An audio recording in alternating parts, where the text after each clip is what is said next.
Good morning, students. So in the previous video I have already completed what is Boas-Sauvert law. Today I am going to discuss about the application of this Boas-Sauvert law. Okay, so let us continue.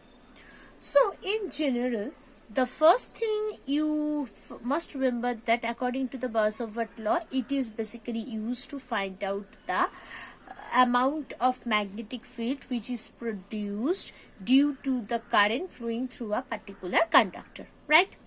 So now we are taking a long infinite conductor and just we try to find the amount of magnetic field that is produced on this produced a particular point which is away from that conductor due to the conduction of the current.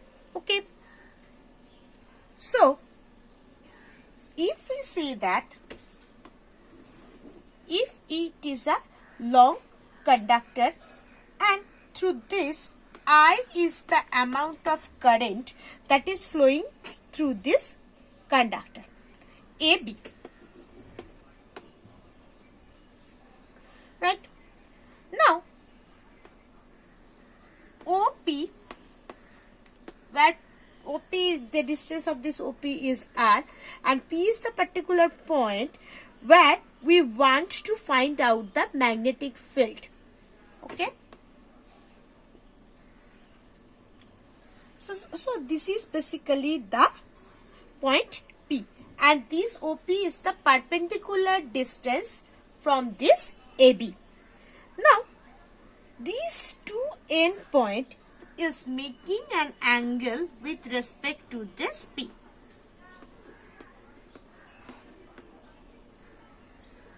So this is basically theta 2 and this is basically minus theta 1.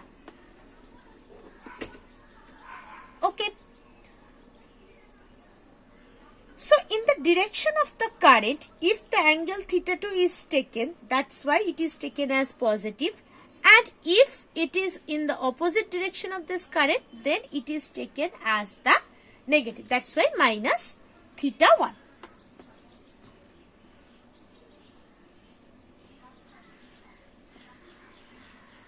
Minus theta 1. Okay.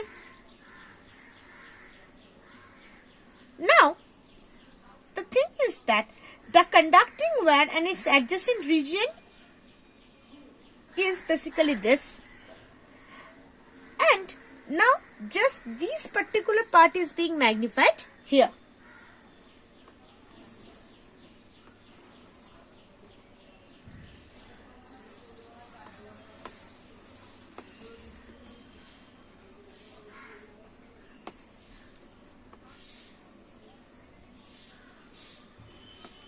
Let's make it as theta. This is x. Let us considering this is the small amount dl. This is current I which is flowing in this direction, and this, let us consider this is as beta and this is as alpha. Okay. So here we have considered a very small amount of part dl, and from this the distance of this point P from this dl, from this small amount, is considered as x. Okay, and the angle between the direction of the current x and x is basically alpha. Okay, so according to the Boas-Sauvert law, what we can write, according to the Boas-Sauvert law, we can write that is dB, that will be basically mu 0 by 4 pi into I dl sine alpha by x square, because the distance is basically x. That's why I dl sine alpha by x square. Okay, so from this diagram what we can conclude? We can conclude all total this is 180 degree. So therefore alpha will be basically 180 minus beta, right? Alpha will be 180 minus beta. Okay, so therefore if I can write for beta, for this beta, what you can say, this is the perpendicular distance 90, right? If I considering this particular triangle, this angle is 90, so total is 180. So from 180 of this beta, how we can replace this? We can replace it as 90, 180 minus 90 minus theta. So this beta can be written as 90 minus theta. So basically alpha becomes 90 minus, so 90 plus theta. So this is becomes 90 plus theta. So if I write it here, so this alpha becomes 90 plus theta, right? Now, as this alpha becomes 90 plus theta, so sine alpha, that becomes sine 90 plus theta, which is nothing but the cos theta, right? Hopefully up to this it's clear.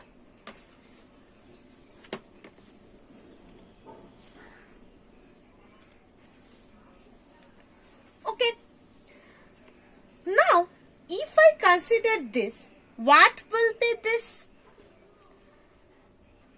If I consider tan theta, this is r, and if this distance is considered as L, so therefore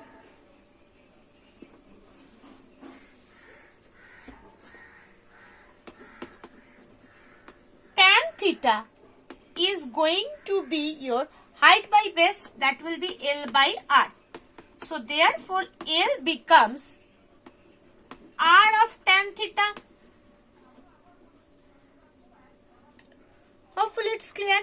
Now if I consider doing the differentiation with respect to the theta, so dl d theta, that will be R, tan theta will be sec squared theta, right? So therefore my dl becoming r sec squared theta into d theta. Okay. Now cos theta. If I consider this figure, the same figure, cos theta.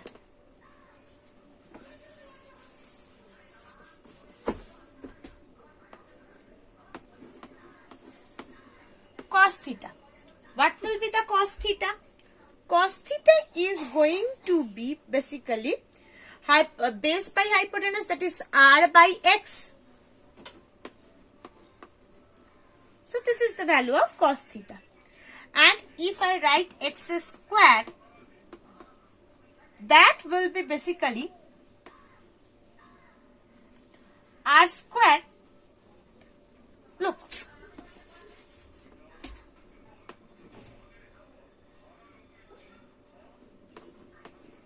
cos theta equals to r by x, or x equals to r by cos theta.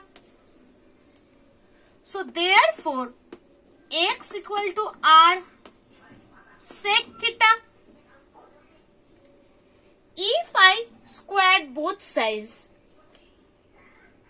squaring both sides, so it becomes x square r square sec square theta, right? So x square becomes r square sec square theta. Now my equation, let us put it in that equation. So what is the equation? dB, that is going to mu 0 by 4 pi into ideal sine alpha by x square. So this was the original equation. Now I am going to put the values. Mu 0 by 4 pi is going to be remain as same. I dl becomes basically r sec square theta d theta.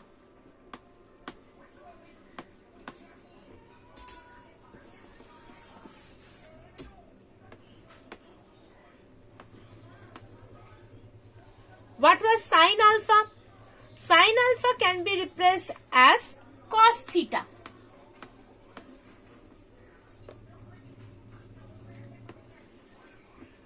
By x square becomes basically r squared sec square theta. Right? So just if I simplify, sec square theta is going to cancel out. So the final result is going to be mu 0 by 4 pi into I cos theta d theta by r. So this is dB. Now I want to get the total B, that is original magnetic field. So what it is going to be? It is going to be integration of dB, integration of mu 0 by 4 pi into I cos theta d theta by r. Now integration of dB is going to be B. This mu 0, 4 pi I are all at the constant part.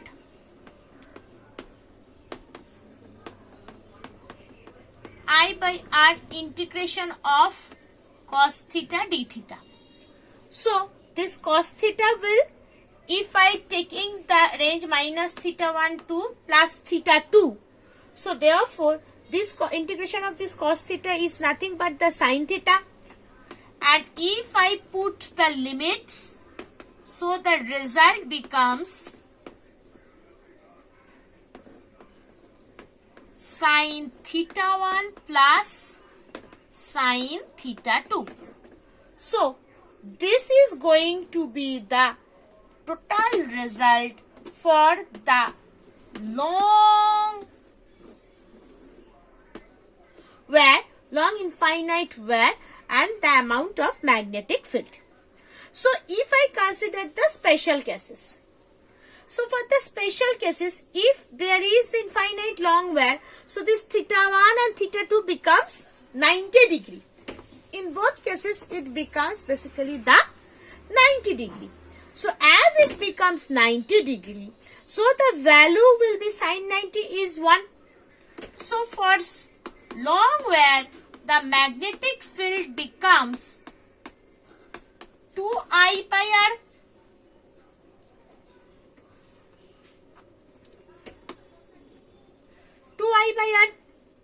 Suppose if one side is finite, another side is infinite. So the expression becomes one part will be 0, another part will be 90.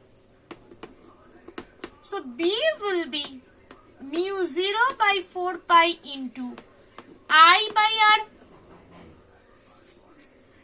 And if I am taking a particular, if the point where we want to get the value of the magnetic field which is outside of that where, so there B becomes mu 0 by 4 pi into sin theta 1 minus sin theta 2.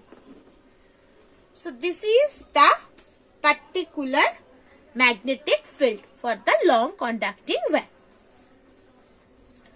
Okay. So in the next video I am going to discuss about the magnetic field for the circulated loop using the Beer-Savart law. Thank you.